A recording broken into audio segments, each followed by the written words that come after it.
maxamed xasan maxamed ciro. doorashadii shalay ka dhacday teendhada Afisoni ee lagu doortay guddoonka guddiga doorashooyinka heer federaal ayaa muujisay laba arrin oo mid ay ahayd lama filaan midda kalena ahayd mid horey loo sii ogaa. arrinta koowaad ee doorashada kasoo shaacbaxday ayaa ahayd sida ay u kala fog yihiin xubnaha mucaaradka ee sidii wadajirka ahaa ugu soo horjeeday madaxweynaha waqtigiisa dhammaaday ee Maxamed Cabdullaahi Farmaajo.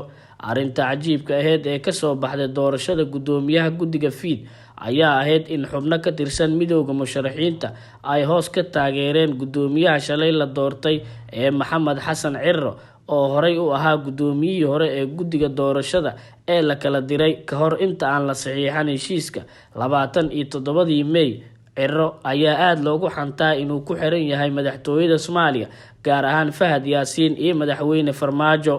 midowda musharaxiinta ayaa la sheegay inay ku kala qaybsanaayeen doorashada oo aanay hal musharax isku raacsaneen marka laga reebo in Liibaan Maxamed Xasan Liibaan Shuluq si gaar ah loogu tirinayo inuu wato Cabdikariin Xuseen Guuleed iyo kooxda waaye arag. musharaxiinta ayaa xoogooda isugu geeyay sidii uu xilka guddoomiyaha ugu guuleysan lahaa Maxamed Xasan Ciro maadaama ay u arkaan inuu isaga u roon yahay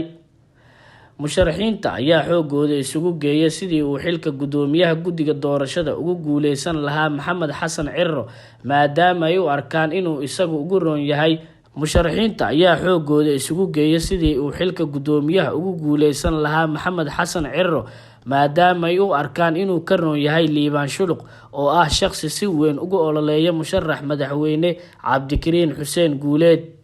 Liibaan Shuluq ayaa sidoo kale la sheegay inuu garab weyn ka helay ra'iisul wasaaraha xukuumadda Soomaaliya Maxamed Xuseen Rooble waxayna midaani muujisay in ra'iisul wasaaraha ay ku yartahay awoodiisa ee dhanka gudiyada doorashada.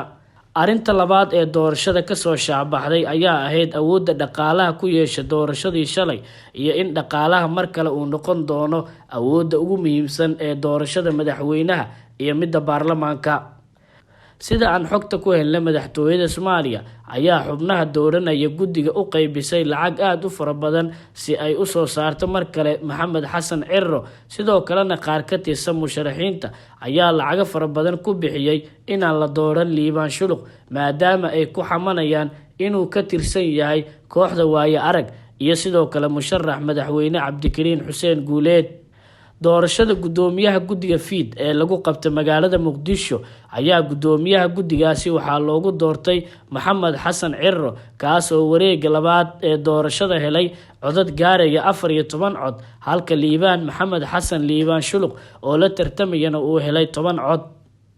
doorashada oo ahayd mid aad u xiiso badan sidoo kalena xamaasadeeda ay aad u sareysay ayaa waxaa ku tartamay ilaa 5 musharax iyadoo wareegga labaad ay u gudbeen Maxamed Xasan Ciro iyo Liibaan Shuluq. guddiga ayaa ka kooban 25 xubin waxaana dalka ka maqnaa kaliya hal xubin iyadoo 24 kale ay xaadir ku ahaayeen hoolka doorashada.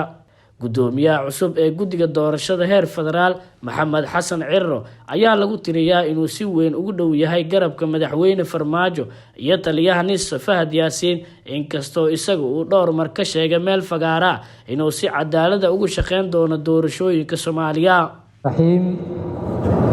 waan dareemayaa shaqada culus iyo howlkarnimada runtii guddigeenu aad muujiseen maanta. dhammaanteen hal tiim baan nahay maynan kala guulaysan. hal mashiin baan nahay hal wadne ayaa ina dhaqaajinaya wadnahaasina dhiigga uu diro ayuu xididada u kala dirayaa ilaa meesha ugu hooseysa ilaa timaha ugu koreeya uu sida loo amray uu u gaadhsiiyo. haddii la tartamo ma ahan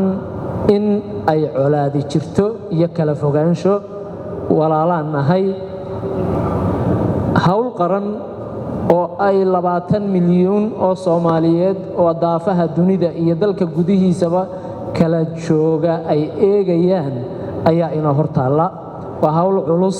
waan dareemaynaa intay baaxad leeg tahay waxaan rajaynaynaa inagoo midaysan in aan gacmaha isqabsanayno oo aynu ku wada guuleysan doono. waxaan u hambalyeeynaa oo aan bogaadinayaa sidoo kale saaxiibadaydii ila tartamayey oo runtii ahaa rag ikhyaara howlkar ah aan dareemayana miisaankooda waxaan kaloo u mahad celinayaa guddiga intii ii codaysay iyo intii aan ii codaynba waxaynu isku nahay guddi